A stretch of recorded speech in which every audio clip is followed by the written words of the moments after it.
In the beginning, there was darkness, and then, bang, giving birth to an endless expanding existence of time, space, and matter. Now see further than we've ever imagined, beyond the limits of our existence, in a place we call the universe. In the vast reaches of space exist objects and phenomena as bizarre as any science fiction writer's imagination. There are so many extremes in space that it's really hard for a human being here on planet Earth to imagine a lot of them. Picture a particle that can pass right through you, a missing planet lurking in our own solar system, and clouds filled with the alcohol we drink. The universe is filled with all sorts of bizarre things, but it's often the case that the strangest phenomena end up teaching us the most about the universe. They're outlandish, unexplainable, and unbelievably peculiar. Take a journey to the strange side of our universe.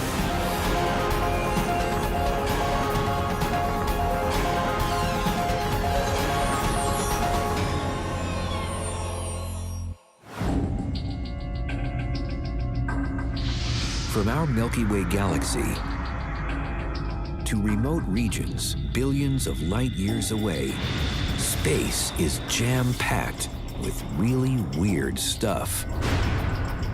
It's hard to comprehend some of the concepts and things that we find in outer space because they're so profoundly different from life on our own planet. The more we learn, the less we know. So there's a seemingly limitless supply of strange things about the universe that remain to be discovered. The universe is filled with objects and all sorts of mysterious phenomena that we still don't fully understand. Strange as it may seem, astronomers have discovered interstellar clouds actually filled with the same kind of alcohol found in beer. One of the strangest clouds is one that's filled with organic molecules, in particular with ethyl alcohol. Now that, of course, is the alcohol we drink. And so the idea that there could be this huge cosmic distillery is kind of a fun idea. But in fact, that's correct. Giant molecular clouds are enormous complexes of gas and dust. Some of them are up to 1,000 times the size of our own solar system. Their dense and sizable cores allow for the formation of complex molecules that can produce a cosmic cocktail.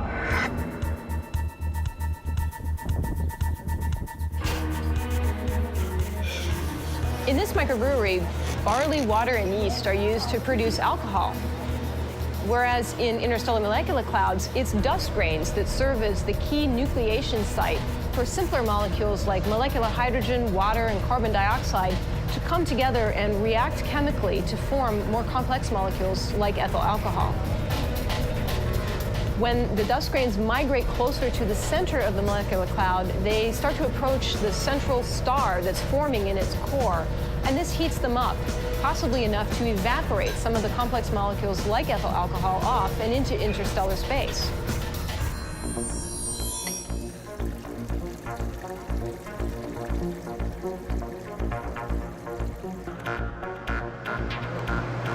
Thank you. Cheers.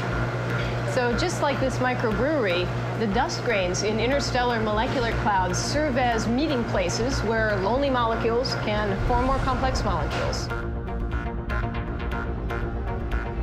The first alcohol cloud was detected in 1975. Since then, many more of these truly strange space clouds have been observed. The cloud G34.3, which resides in the constellation Aquila, is 1,000 times the diameter of our solar system. In fact, in G34.3, there's enough ethyl alcohol to supply 300,000 pints of beer every day to every single person on planet Earth for the next 1 billion years. That'd be one heck of a party. The only downside is that it would probably give you a pretty bad headache because it's also mixed in with hydrogen cyanide, carbon monoxide, carbon dioxide, ammonia, and some fairly other not-so-nice chemicals. They may seem like inebriated clouds drifting aimlessly in space. Yet, as unbelievable as it may sound, these clouds eventually form multiple star systems, planets, and maybe even life. In the outer edges of the cloud, these frozen dust grains with their complex molecules still remain intact. And in fact, we know them today as comets. And it's thought that these comets may be responsible for bringing some of these more complicated molecules into the inner solar system. And in fact, they may have seeded our own planet with these molecules, which are the building blocks of things like amino acids, which we need for life. Our sun and Earth were formed out of an interstellar cloud, much like this cloud. And if you've got the right ingredients, the right organic ingredients, you've got the right ingredients for life. It may seem really weird that there's this giant cloud of alcohol floating through space, but one of the things that I love is how common organic molecules, alcohol being one of them, is throughout the galaxy and the universe. We find them everywhere. If you pulverize the Earth into powder, that's basically what an interstellar cloud is like. All the chemicals that make us up. Alcohol-laden clouds may have helped to sow the seeds of life on Earth. Yet, as incredible as it may sound, life itself may actually exist in other types of truly weird clouds. Venus, the second planet from our sun, has a hot, hellish surface. Yet strangely, its clouds, which hover at an altitude of around 30 miles, bear temperatures that may be habitable for life. The temperatures are roughly the same as Earth's surface. The atmospheric pressure is about the same as Earth's surface. So you might say if life can exist here on Earth, perhaps it can exist in similar conditions on Venus. If life does exist in the clouds of Venus, how did it get there in the first place? It's thought that the atmosphere of Venus is the product of what's called a runaway greenhouse effect, where the buildup of carbon dioxide causes the temperature to rise at the surface, which if there were any liquid oceans of water on Venus, they would have eventually boiled away and escaped into space. Then it may have migrated up to the upper, more hospitable layers of the atmosphere. Life as we know it needs water. The clouds of Venus contain water in the form of concentrated sulfuric acid. Here on Earth, scientists have found organisms called extremophiles that thrive in similar acidic liquids, such as the hot springs in Yellowstone National Park. So some have speculated that organisms could survive in the clouds of Venus, and they may have even evolved ways of making use of available ultraviolet light, much like plants use visible light for photosynthesis. You have a lot of chemistry going on in the clouds. You've got sulfurs and you've got hydrogen and other elements that are needed to harbor life and to sustain life. And those are abundant at those altitudes. So it's not inconceivable that life could survive or exist in the cloud layers of Venus. One method to test whether life could exist in the clouds of Venus is to examine the clouds above Earth. Measurements here on Earth, for example, capturing particles of cloud and examining them in the lab have shown that very small organisms and bacteria can actually survive just sort of floating through the atmosphere, being caught up on updrafts and just gusts of wind. And they can perhaps survive in the atmosphere for long periods of time. As an analogy, the same type of behavior might be occurring on Venus. So if there were life in the Venusian atmosphere, it might just be kind of flitting along for long periods of time. NASA may one day send a mission to Venus to find out if there's life in its clouds. But right now, scientists are keenly interested to learn whether another truly peculiar planet exists in our solar system, a mysterious planet that has yet to be discovered.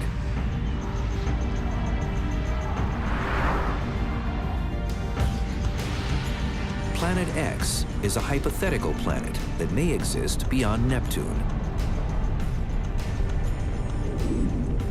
Planet X is sort of a generic designation for an unknown planet that's somewhere in the outer solar system that remains to be discovered.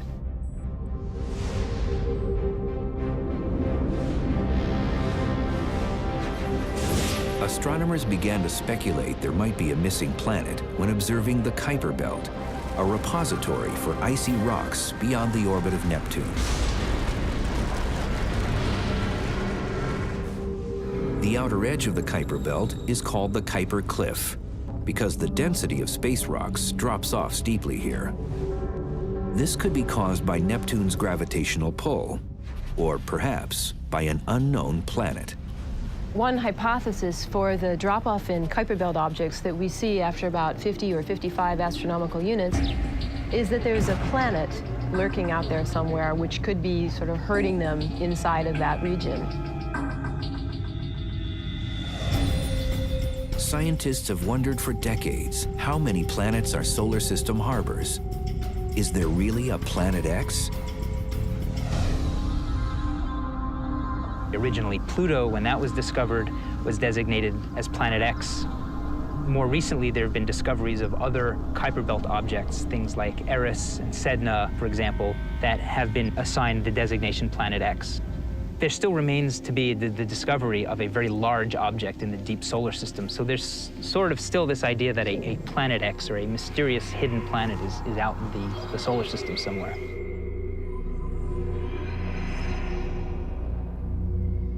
Scientists may soon solve the mystery of the so-called Kuiper Cliff. If a Planet X really exists, these cosmic sleuths will find it. We think that we should be able to learn whether or not there really is such a planet relatively soon with a new generation of large-scale surveys that are going to detect anything out there.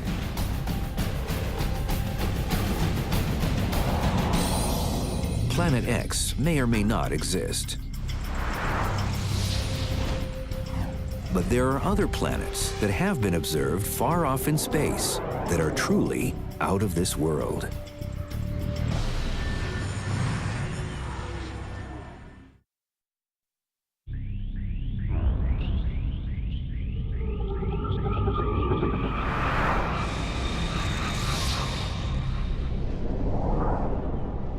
Our solar system contains some pretty unusual planets, but we're not alone.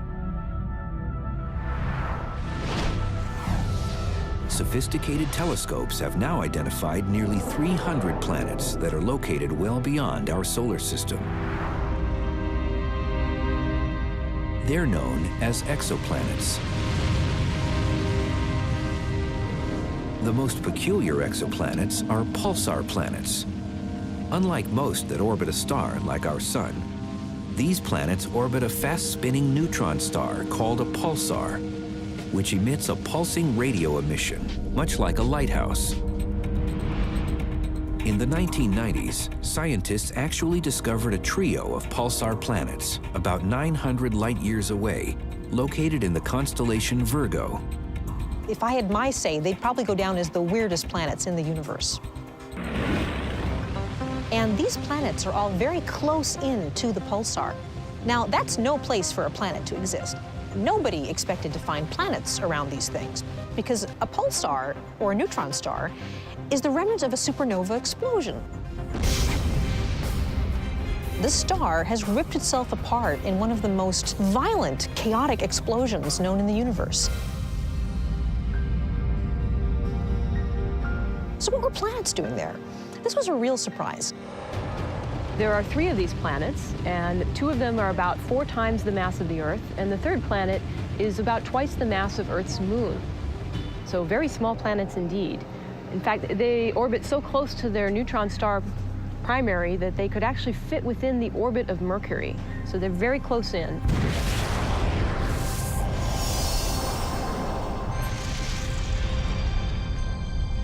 The enduring question is how these planets survived the supernova event at all. If the same thing happened to our sun, the planets in the inner solar system would have been vaporized.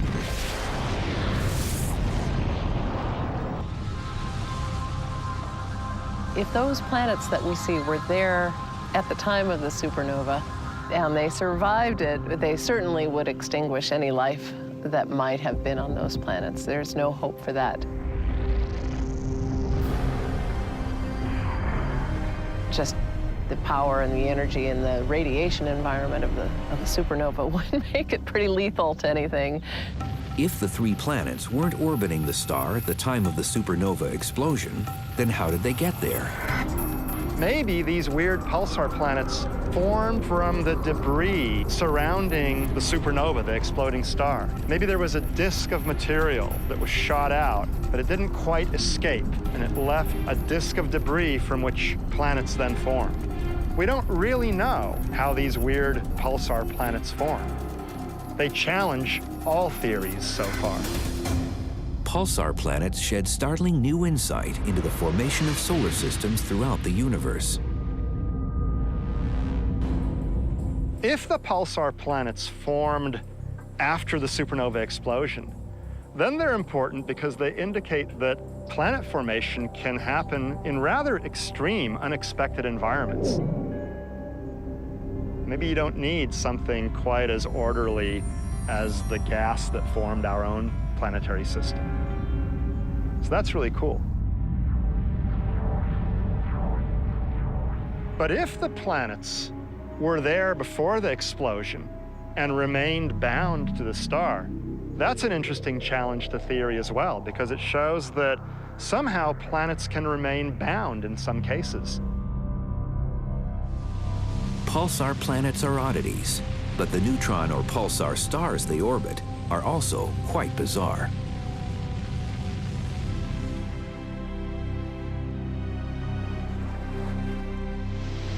Neutron star material is incredibly dense. It has a very high mass per unit volume.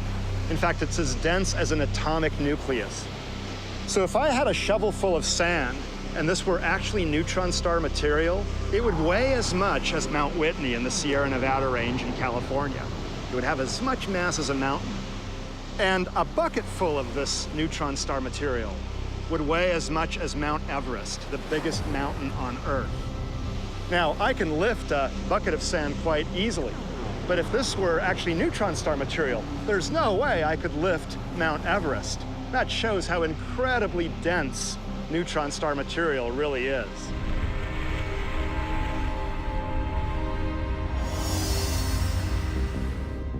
There are two types of neutron stars.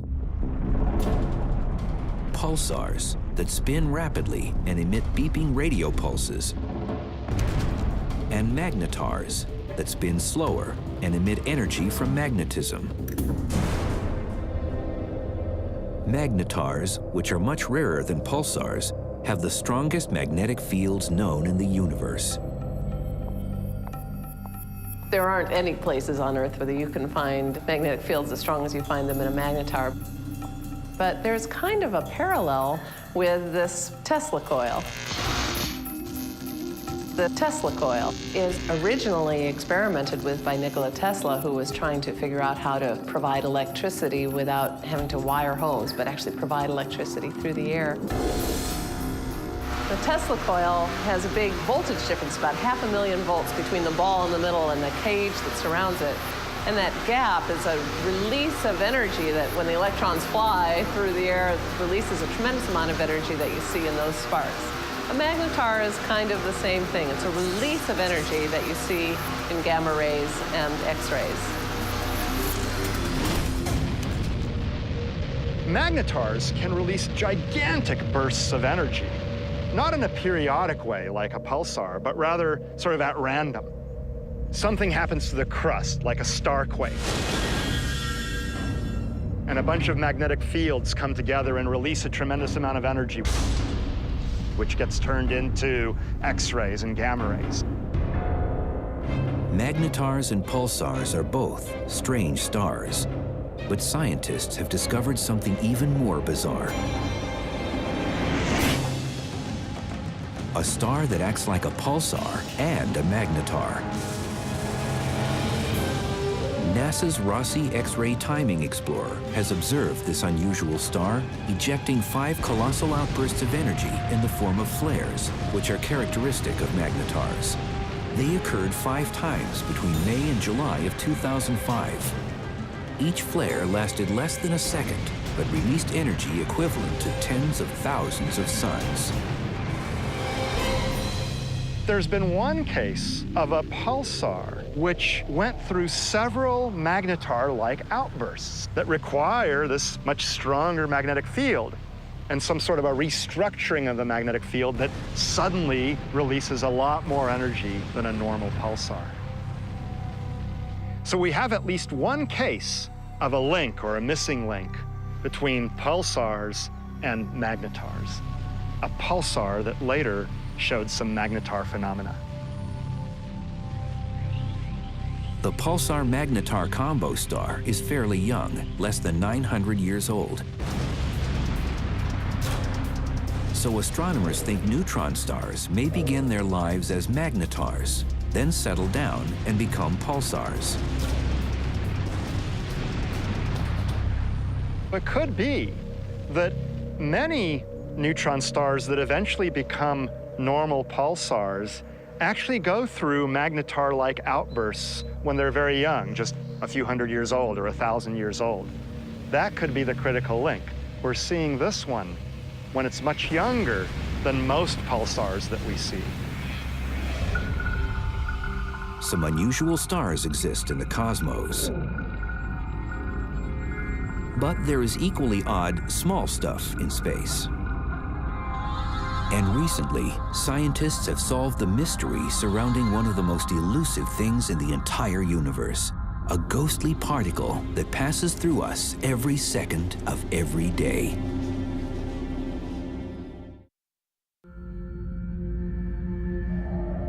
The universe lays claim to infinite numbers of abnormal planets and stars. At the same time, there are equally strange, small things in space. Human beings and most of the universe are made up of normal matter, which primarily consists of 4 fundamental particles. One is a ghost-like particle called a neutrino. Neutrinos would be my vote for some of the weirdest normal matter in the universe. At this very moment, every second, there are 50 trillion neutrinos actually coming from the sun that are passing through my body. And there are other neutrinos from other stars coming in different directions, right through the Earth. These things, by the trillions, are pouring into me every second, but we're completely unaware of them. They don't really interact with us at all. There's a funny little particle called a neutrino, Italian for little neutral one. It has very little mass, very small amount of matter, almost nothing. But it has energy and it zips through space at close to the speed of light.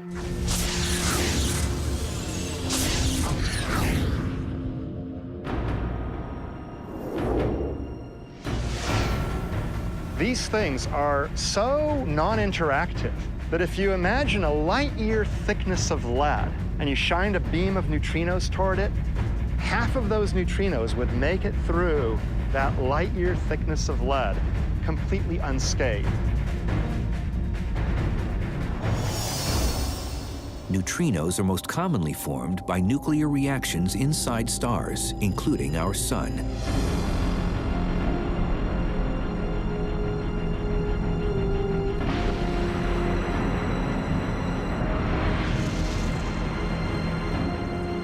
About 60 billion solar neutrinos pass through our thumbnails every second.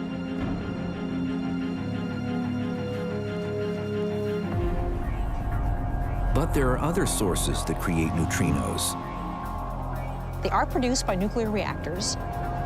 There's some being produced by the radioactive decay of elements in the rock around us all the time. And there are others that are actually produced when cosmic rays slam into our atmosphere. and they hit the atmosphere literally with the force of a 100-mile-an-hour fastball.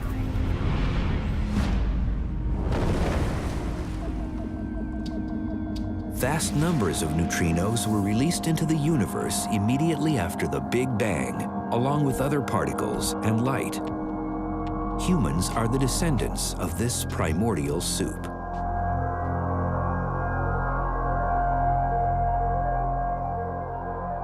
Neutrinos are unusual small objects, but there are equally out-of-the-ordinary big things.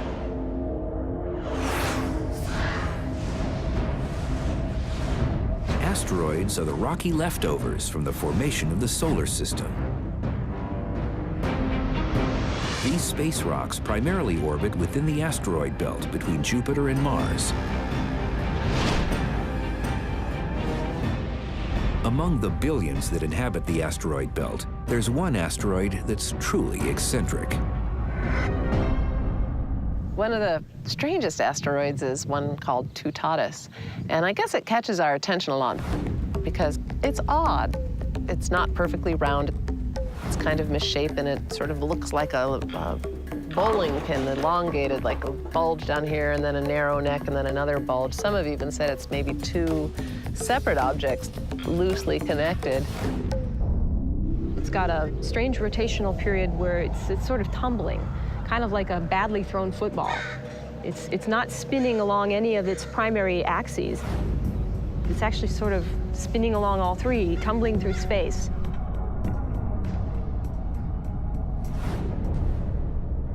Toutatis also has a highly elliptical orbit, which carries it from the asteroid belt to inside the Earth's orbit. It's an Earth-crossing asteroid, and that puts it in the danger zone as something that could potentially strike us.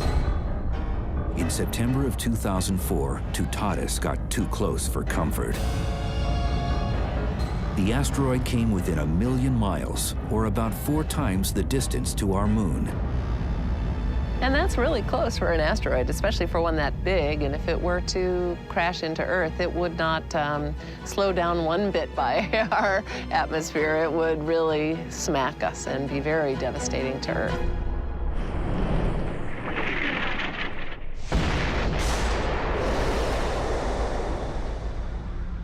The next near passage isn't until about the 26th century, so hundreds of years away. So we're in good shape with Toutatis, but we have to keep an eye on it.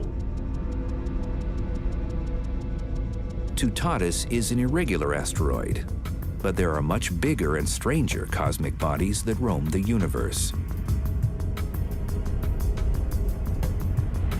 A moon, also known as a satellite, is a celestial body that orbits a planet or a smaller object, such as a dwarf planet or asteroid. About 240 moons exist in our solar system alone. And yet, Earth's moon is the only satellite in the solar system that perfectly eclipses the sun.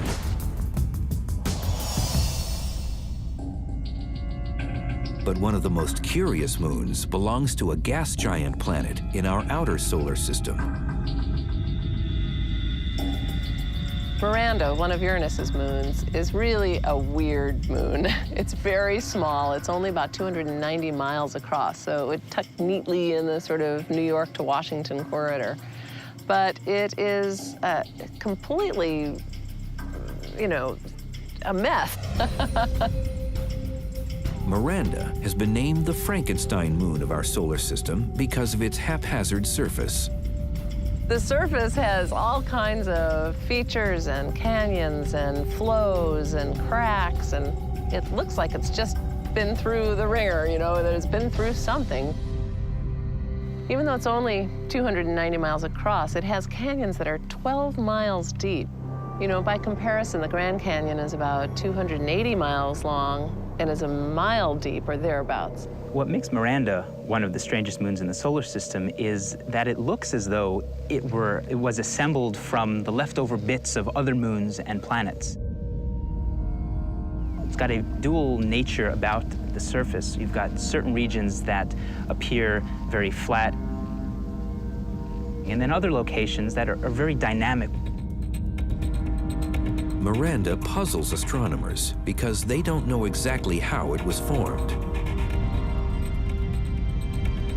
One theory suggests that billions of years ago, the tiny moon may have been involved in a cosmic impact so immense that it broke into many icy and rocky pieces. These pieces could have melded back together in a hodgepodge of light and dark patterns and shapes. But an alternative hypothesis suggests that Miranda's surface is the result of faulting, when enormous stresses build and push large rock masses beyond their limit.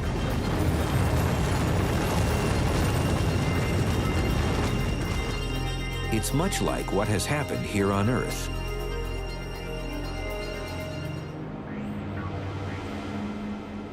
Vasquez rocks here in Southern California, what we see is the result of two plates on Earth's surface that are sort of pushing against each other, imparting a large amount of stress. In order to relieve that stress, you're generating folding and buckling of the surface, and that gives us these dramatic spires that we see all around.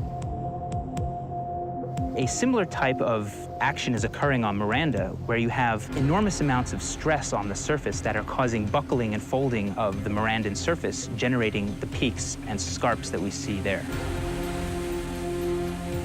Miranda is just one of millions of unexplainable objects that make up our Milky Way galaxy. Yet our galaxy isn't the strangest one in the universe. There are others that give new meaning to the word strange. Galaxies. They're celestial neighborhoods made up of planets, stars, gas, and dust. At least 100 billion of them exist in the observable universe. But many astronomers think the most bizarre galaxies are ultraluminous infrared galaxies, also known as ULIRGs. When looking at them in the infrared light, they are 100 times brighter than normal galaxies. So they are among the most luminous in the universe. The enormous amounts of energy being put out by these ultraluminous infrared galaxies are the result of huge bursts of star formation.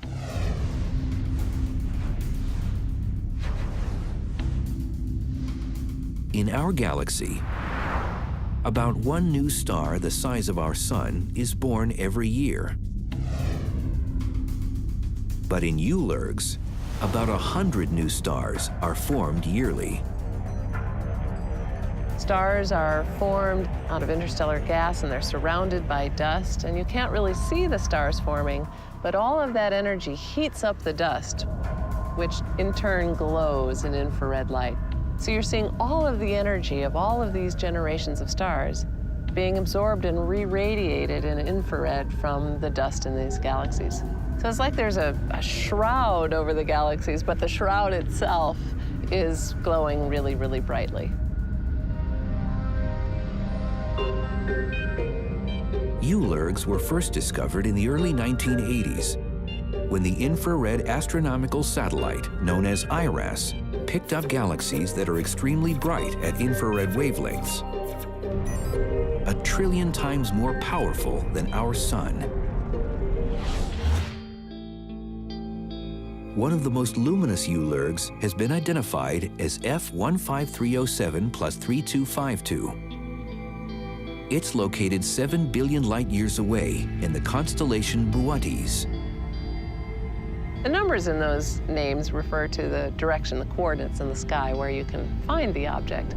This one is very bright, very, relatively speaking, distant, and is a very exciting find because there's just so much star formation going on in it. You want to understand, why is that the case? How did it happen?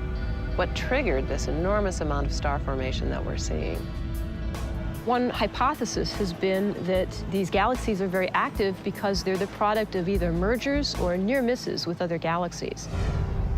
When one galaxy passes close by another or actually hits it, You can have compression of a large amount of gas, which can set off huge waves of star formation, or can very efficiently funnel gas into the central black hole, causing a lot of heat to be produced in the surrounding accretion disk.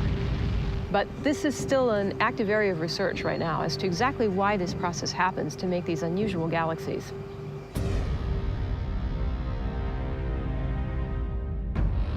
Supermassive black holes have been detected in the centers of ultraluminous infrared galaxies. They're regions of space where gravity is so strong that nothing can escape it, not even light. But there's an even stranger breed of black holes that may also exist. Miniature black holes are hypothetical objects smaller than atomic nuclei.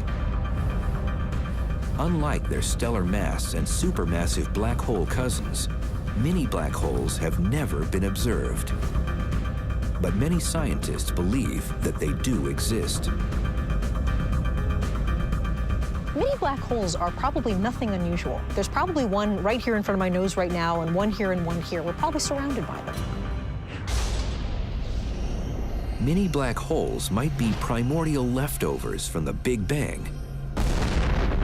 The explosion could have squeezed concentrations of matter to form black holes too small to be seen with a microscope. And the smaller the black hole, the faster it loses mass. So if you had a little tiny black hole, like the mass of a mountain, that was created shortly after the Big Bang, then right about now, 14 billion years later, it will have evaporated so much that the remaining stuff will evaporate in a colossal explosion. Just bam!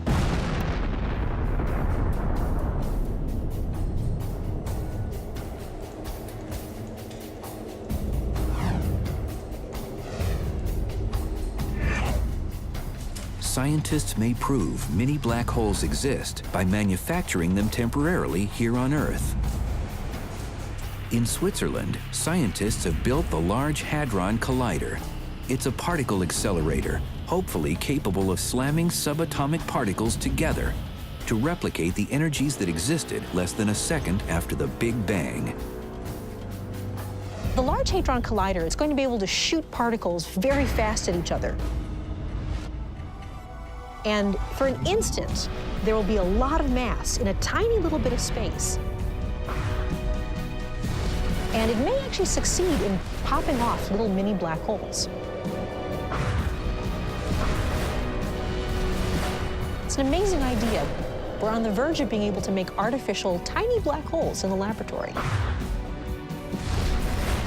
If the Large Hadron Collider really does produce miniature black holes, it'll also be really exciting because it'll show that miniature black holes really do exist, or can exist, and are not just a figment of the theoretical imagination.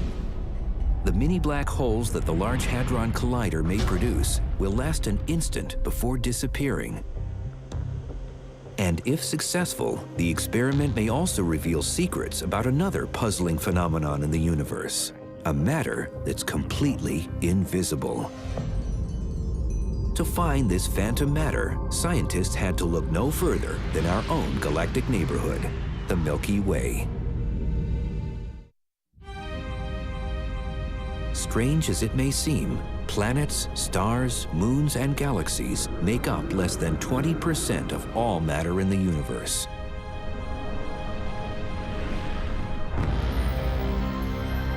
The rest is made up of dark matter, a form of matter we can't see, but exists everywhere.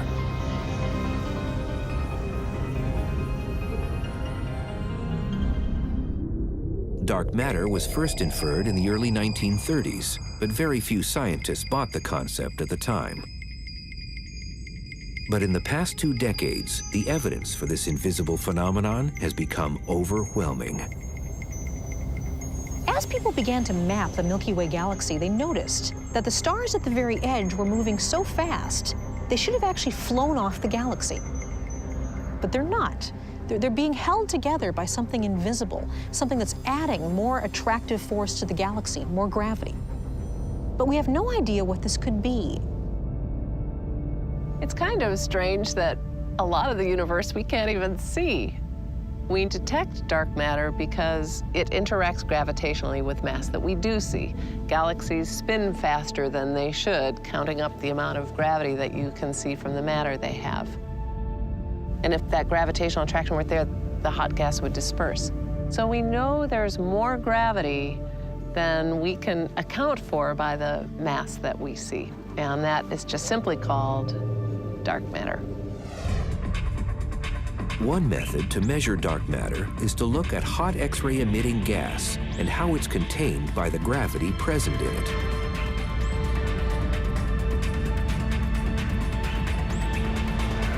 Another way is to look at something called gravitational lensing. Gravitational lensing is caused when we see a very distant galaxy behind a foreground galaxy, and the light from the distant one is bent as it goes around the nearer galaxy. That's kind of an odd idea, light actually bending in a lens that's really just formed by space itself. Gravity makes that distortion in space. So we noticed there were these gravitationally distorted galaxies that we could see. And when we estimated what the mass in the center should have been to make those distortions, it was gigantic, 10 times more than the mass we saw there. So we were observing a collection of dark matter. Dark matter may constitute most of the mass in space, but the majority of energy in the universe comes from yet another invisible phenomenon called dark energy. It's a theoretical form of energy that exists everywhere and accounts for 70% of all mass and energy in the universe. Probably the weirdest thing, being that it's the least understood thing in the universe, is this stuff called dark energy. Dark energy, for example, doesn't really have all that much to do with dark matter. They're different things.